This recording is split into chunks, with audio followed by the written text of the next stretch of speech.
Hello viewers, I doctor S B K Lal welcome you all in my YouTube channel. मेरे YouTube channel में आपका बहुत बहुत स्वागत है। अगर आप इस चैनल पर नए हैं तो चैनल को सब्सक्राइब कर लें।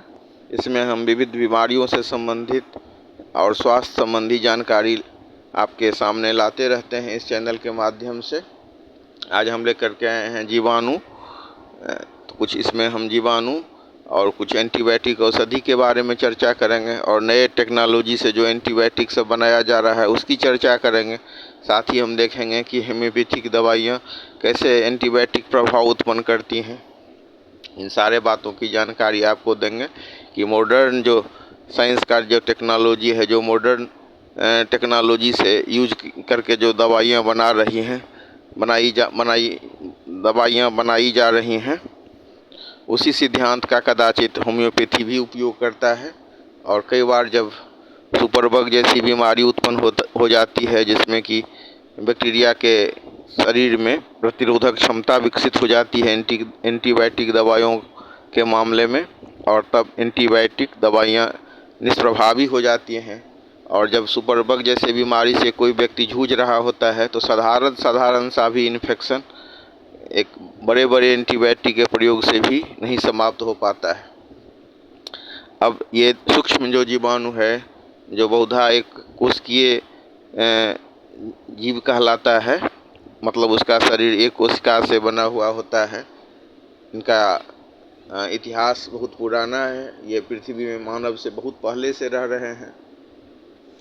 और इतना जो झंझावात है, गर्मी है, जब पृथ्वी में इतना ज्वालामुखी फूटा, महाद्वीप बने, महासागर बने, हिमयुग आए, फिर गर्म हुई धरती, इतना कुछ हुआ, इतना झंझावात, इतना सब चीज़ को देखते हुए, स्ट्रगल करते हुए ये हर जगह मौजूद हैं। चाहे पहाड़ की चोटी हो या बर्फीले ध्रुव हों या मतलब खौलते पानी का चश्मा हो जिसको हम झरना बोलते हैं, तो या खौलता पानी हो या बर्फ़ का ठंडा पानी हो, बर्फीला पानी हो, मरुस्थल हो, या ज़मीन के नीचे भी कई मील नीचे तक हम बैक्टीरिया का अस्तित्व पा सकते हैं। और इतने सारे दिनों में इसने अपने अस्तित्व को कायम रख सका है। और मज़े की बात यह है कि जीव जीवस्य भक्षणम वाली बात होती है तो बैक्टीरिया का भक्षण भी बैक्टीरिया के द्वारा होता है। एक बैक्टीरिया को दूसरा जो माइक्रो ऑर्गेनिज्म है, सूक्ष्म जीव है, वो नष्ट कर देता है। बैक्टीरिया को वायरस भी नष्ट कर देता है। इस तरह से हम प्रकृति में देखते हैं कि कैसे इनका नाश होता है, कैसे सृजन होता है। जब इस पर रिसर्च हुआ तो कुछ अनायास ही चीज़ें सामने में आई, जैसे कि मतलब एक अलेक्जेंडर फ्लेमिंग नाम के वैज्ञानिक थे। वो प्लेट में बैक्टीरिया सबको रखे हुए थे और उसमें एक सड़ा हुआ पत्ता कहीं से हवा के माध्यम से उड़ कर के आया और पूरा बैक्टीरिया को मार दिया। तो उन्होंने देखा कि इसमें तो बैक्टीरिया को मारने का गुण है। तो उसी अलेक्जेंडर फ्लेमिंग के द्वारा पेनिसिलियम का खोज किया गया। तो पेनिसिलियम जो है, पेनिसिलियम फफूंद से बनाई जाने वाला एंटीबायोटिक है और इसको हम मदर ऑफ द एंटीबायोटिक कहते हैं। तो इस तरह से एंटीबायोटिक्स की शुरुआत हुई। और फिर उससे पहले भी हम थोड़ा सा आएँ तो हम देख सकते हैं कि फ्रांसीसी वैज्ञानिक थे लुईस पास्चर। उन्होंने देखा कि जानवरों, पशुओं तथा मनुष्यों में खतरनाक बीमारी पैदा करने वाला एक बैक्टीरिया को उन्होंने देखा। उस बैक्टीरिया का नाम था एंथ्रेक्स।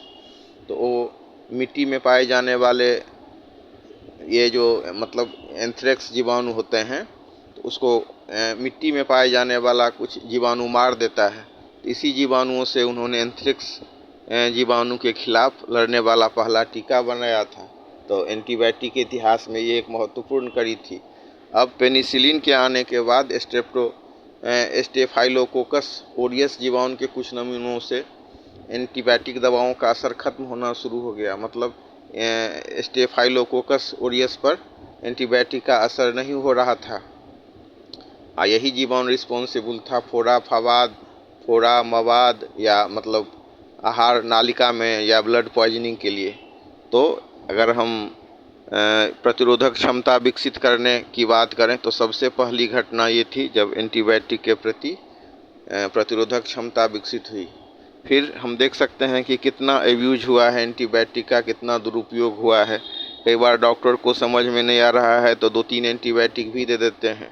तो इससे क्या होता है कि लाभदायक ये हानिकारक बैक्टीरिया को मारने के साथ साथ ये लाभदायक बैक्टीरिया को भी मार देते हैं। और फिर जो ये लाभदायक बैक्टीरिया हैं या हानि रहित बैक्टीरिया हैं जो कोई हार्म नहीं पहुंचाते हैं और हमारे गले में, नाक में ये जो रहते हैं, तो ये अपना एक जीन विकसित करते हैं इन एंटीबायोटिक दवाओं से, इन एंटीबायोटिक दवाओं के प्रति, और इन्हीं जीन को लेकर के ये जो हानिकारक बैक्टीरिया हैं वो भी मजबूत हो जाते हैं।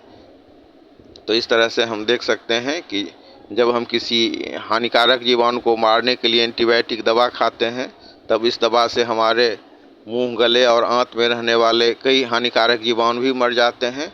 और लगातार दवाओं का हमला सहते सहते इन जीवाणुओं के द्वारा दवा प्रतिरोधी जीन विकसित कर ली जाती है। अब स्टेफाइलोकोकस न्यूमोनियाई कोकस जैसे खतरनाक जीवाणु हमारी नाक और गले में रहने वाले जीवाणुओं में से ये जीन लेकर खुद भी दवा प्रतिरोधक बन गए हैं। मतलब ये हुआ कि इस पर एंटीबायोटिक दवा का असर होना बंद हो गया है। अब हम चर्चा करते हैं कि मतलब पेनिसिलिन तथा वेकोमाइसिन जैसी जो एंटीबायोटिक दवाइयाँ हैं वो कैसे काम करती हैं। तो कोशिका दीवार पर ये दवाइयाँ जो होती हैं, पेनिसिलिन और वेकोमाइसिन जैसी दवाइयाँ, तो बैक्टीरिया की कोशिका दीवारों पर हमला करती हैं। तो स्ट्रेप्टोमाइसिन, जेंटामाइसिन या टेट्रासाइक्लिन जैसी एंटीबायोटिक दवाइयाँ बैक्टीरिया के राइबोसोम पर हमला करती हैं। इसके बाद राइबोसोम क्या होता है, तो राइबोसोम को हम राइबोसोम या रिबोसोम प्रोनाउंसिएट करते हैं। तो प्रोटीन संश्लेषण का सक्रिय स्थल है और इसमें क्या होता है, इसको हम यूँ भी कह सकते हैं कि कोशिका में ये एक छोटी सी फैक्ट्री है प्रोटीन प्रोडक्शन के लिए। तो इसमें जीव के डीएनए या मतलब जीव के डीएनए सूत्र के मुताबिक मतलब उसको क्या प्रोटीन का एंजाइम बनाना चाहिए, कैसा प्रोटीन और कैसा एंजाइम बनाना चाहिए, तो वैसा वो बनाता है। तो सल्फा ड्रग जैसे तथा डाइमेथाप्रीम जैसी एंटीबायोटिक दवाइयाँ क्या करती हैं कि जीवाणुओं को विटामिन बी बनाने से रोकती हैं, जो उनके जीवन के लिए ज़रूरी है। इसके बाद हम देख सकते हैं कि मॉडर्न टेक्नोलॉजी में जो अभी एंटीबायोटिक सबका जो जनरेशन आया है, उसमें हम देख सकते हैं कि अल्फ़ा बीटा टेक्नोलॉजी नामक दवा कंपनी ने ऐसी दवा तैयार की है जो जिसे हम बीटा फैक्टिन कहते हैं। यह दवा खमीर की कोशिकाओं में पाए जाने वाले एक पदार्थ ग्लूकोज पर आधारित कार्बोहाइड्रेट पॉलीमर से बनाई जाती है।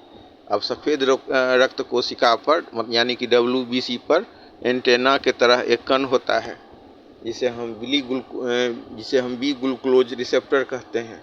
जब कोई जीवाणु सफ़ेद रक्त कोशिका के संपर्क में आता है तो यह एंटीना कुछ संकेत भेजता है जिससे शरीर में संक्रमण के खिलाफ गतिविधियां शुरू हो जाती हैं।